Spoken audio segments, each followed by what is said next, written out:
Good morning. Genesis 16. Now Sarai, Abram's wife, had borne him no children, and she had an Egyptian maidservant, whose name was Hagar.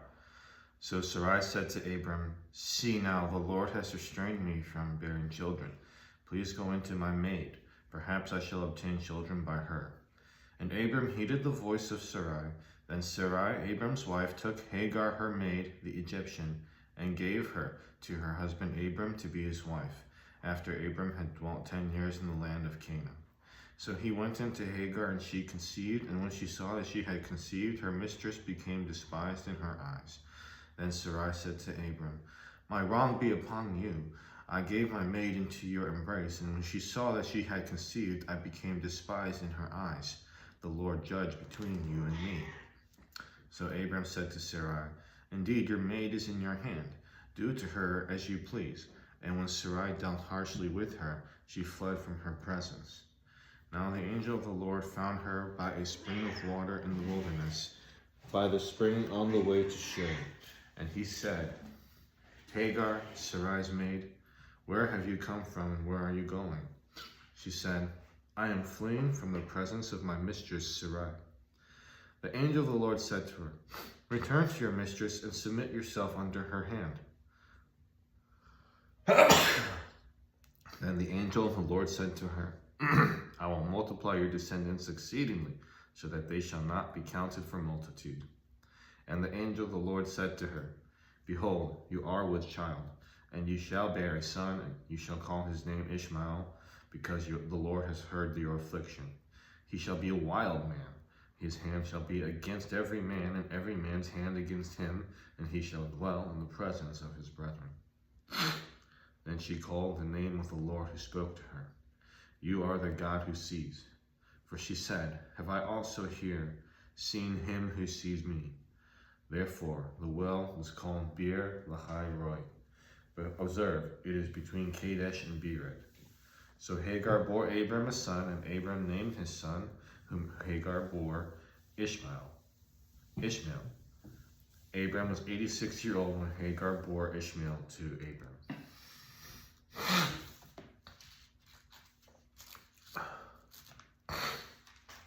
Genesis 17. When Abram was 99 years old, the Lord appeared to Abram and said to him, "I am Almighty God. Walk before me and be blameless, and I will make my covenant between me and you, and will multiply you exceedingly." Then Abram fell on his face, and God talked with him, saying, "As for me, behold, my covenant is with you, and you shall be a father of many nations.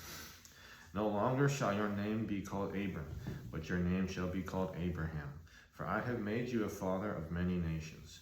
I will make you exceedingly fruitful, and I will make nations of you, and kings shall come from you. And I will establish my covenant between me and you and your descendants after you in their generations."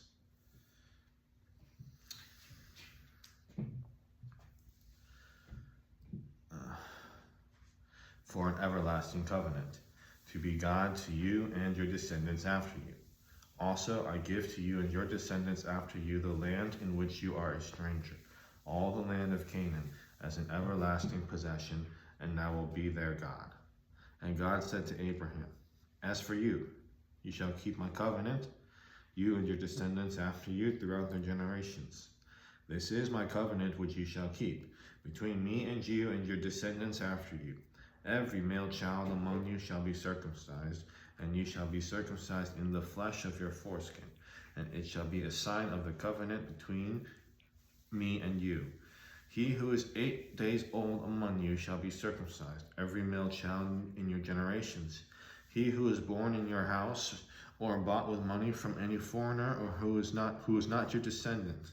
He who is born in your house and he who is bought with your money must be circumcised, and my covenant shall be in your flesh for an everlasting covenant.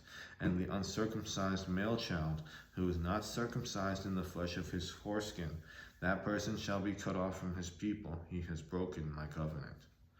Then God said to Abraham, "As for Sarai your wife, you shall not call her name Sarai, but Sarah shall be her name. And I will bless her, and also give you a son by her. Then I will bless her, and she shall be a mother of nations. Kings of people shall be from her. Then Abraham fell on his face and laughed. She said in his heart, and said in his heart, shall a child be born to a man who is 100 years old? And shall Sarah, who is 90 years old, bear a child? And Abraham said to God, oh, that Ishmael might live before you. Then God said, no, Sarah your wife shall bear you a son, and you shall call his name Isaac. I will establish my covenant with him for an everlasting covenant, and with his descendants after him. And as for Ishmael, I have heard you. Behold, I have blessed him, and will make him fruitful, and will multiply him exceedingly. He shall beget 12 princes, and I will make him a great nation. But my covenant I will establish with Isaac, whom Sarah shall bear to you at this set time next year. Then he finished talking with him, and God went up from Abraham. So Abraham took Ishmael his son, all who were born in his house, and all who were bought with his money, every male among the men of Abraham's house, and circumcised the flesh of their foreskins that very same day, as God had said to him. Abraham was 99 years old when he was circumcised in the flesh of his foreskin, and Ishmael his son was 13 years old when he was circumcised in the flesh of his foreskin. That very same day Abraham was circumcised, and his son Ishmael. And all the men of his house, born in the house or bought with money from a foreigner, were circumcised with him.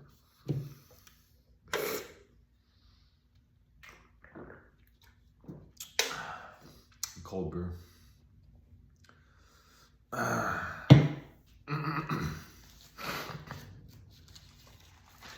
Genesis 18. And then the Lord appeared to him by the terebinth tree of Mamre, as he was sitting in the tent door in the heat of the day. So he lifted his eyes and looked, and behold, 3 men were standing by him. And when he saw them, he ran from the tent door to meet them, and bowed himself to the ground, and said, my Lord, if I have now found favor in your sight, do not pass on by your servant. Please let a little water be brought, and wash your feet, and rest yourselves under the tree. And now bring a morsel of bread, that you may refresh your hearts. After that you may pass by, inasmuch as you have come to your servant. They said, do as you have said. So Abraham hurried into the tent to Sarah and said, quickly make ready 3 measures of fine meal, knead it and make cakes. And Abraham ran to the herd, took a tender and good calf, gave it to a young man, and he hastened to prepare it. So he took butter and milk and the calf which he had prepared, and set it before them. And he stood by them under the tree as they ate. Then they said to him, where is Sarah your wife? So he said, here in the tent. And he said, I will certainly return to you according to the time of life, and behold, Sarah your wife shall have a son.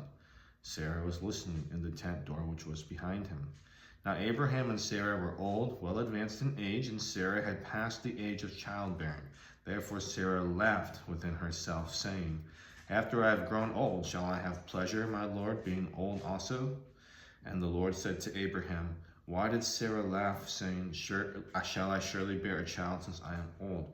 Is anything too hard for the Lord? At the appointed time I will return to you according to the time of life, and Sarah shall have a son. But Sarah denied it, saying, I did not laugh, for she was afraid. And he said, no, but you did laugh. Then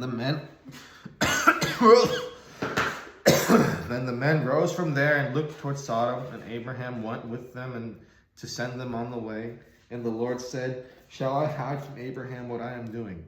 Since Abraham shall surely become a great and mighty nation, and all the nations of the earth shall be blessed in him. For I have known him in order that he may command his children and his household after him, that they keep the way of the Lord, to do righteousness and justice, that the Lord may bring to Abraham what he has spoken to him. And the Lord said, because the outcry against Sodom and Gomorrah is great, and because their sin is very grave, I will go down now and see whether they have done altogether according to the outcry against it that has come to me.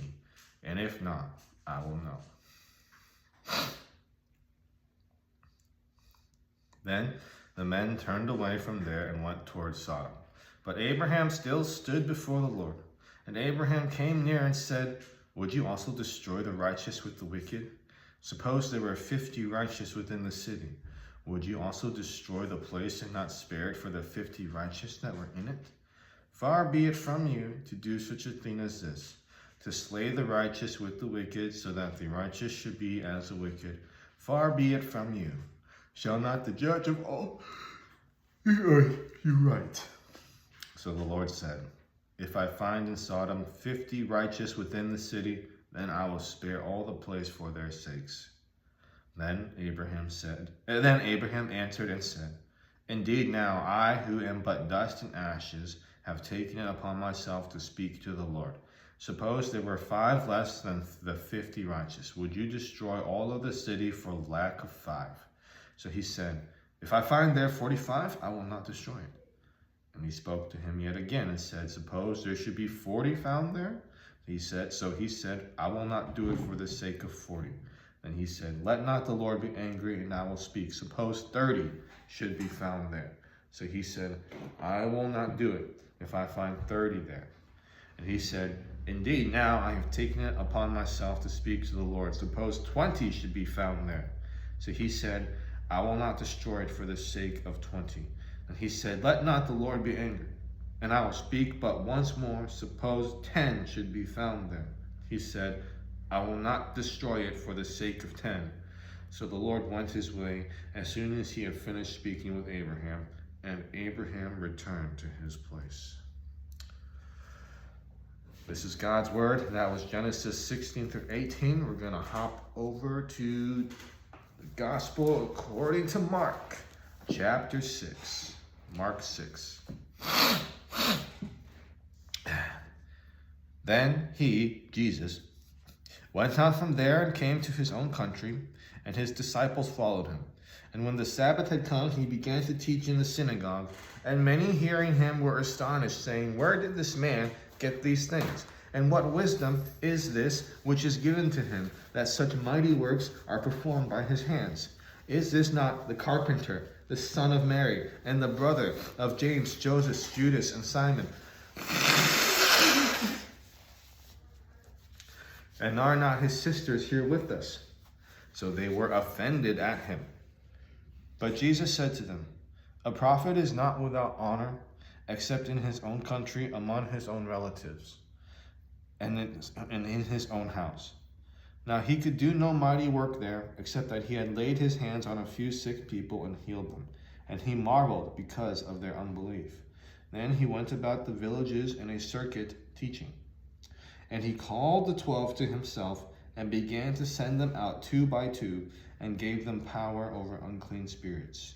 He commanded them to take nothing for the journey except a staff, no bag, no bread, no copper in their money belts, but to wear sandals, and not to put on 2 tunics.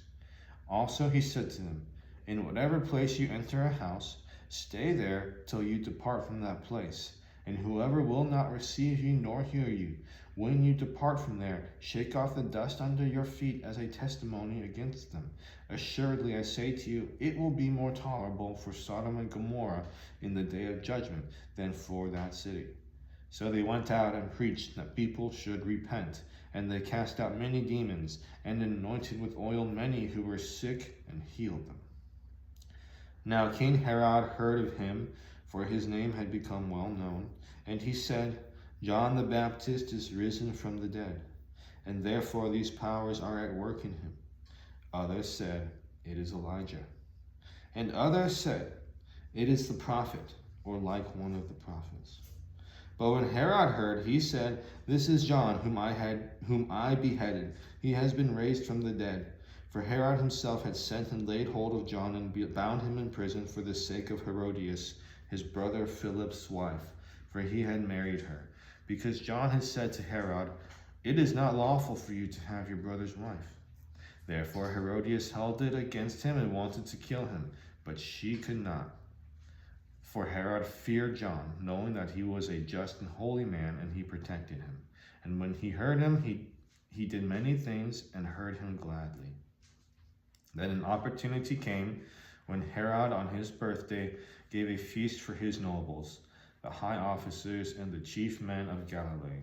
And when Herodias' daughter herself came in and danced and pleased Herod and those who sat with him, the king said to the girl, "Ask me whatever you want, and I will give it to you."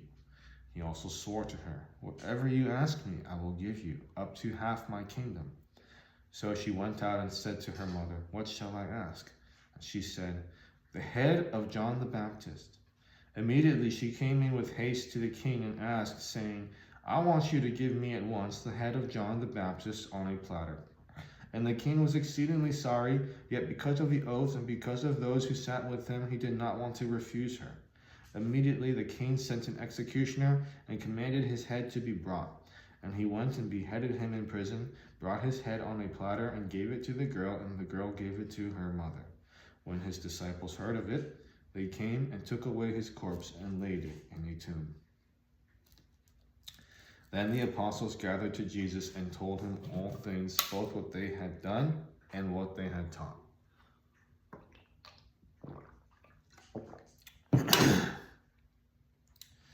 And he said to them, "Come aside by yourselves to a deserted place and rest a while."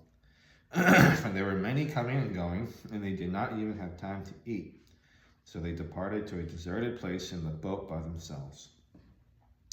But the multitude saw them departing, and many knew him and ran there on foot from all the cities. They arrived before them and came together to him. And Jesus, when he came out, saw a great multitude and was moved with compassion for them, because they were like sheep not having a shepherd. So he began to teach them many things.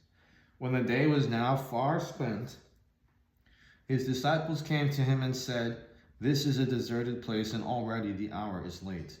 Send them away, that they may go into the surrounding country and villages and buy themselves bread, for they have nothing to eat." But he answered and said to them, "You give them something to eat." And they said to him, "Shall we go and buy 200 denarii worth of bread and give them something to eat?"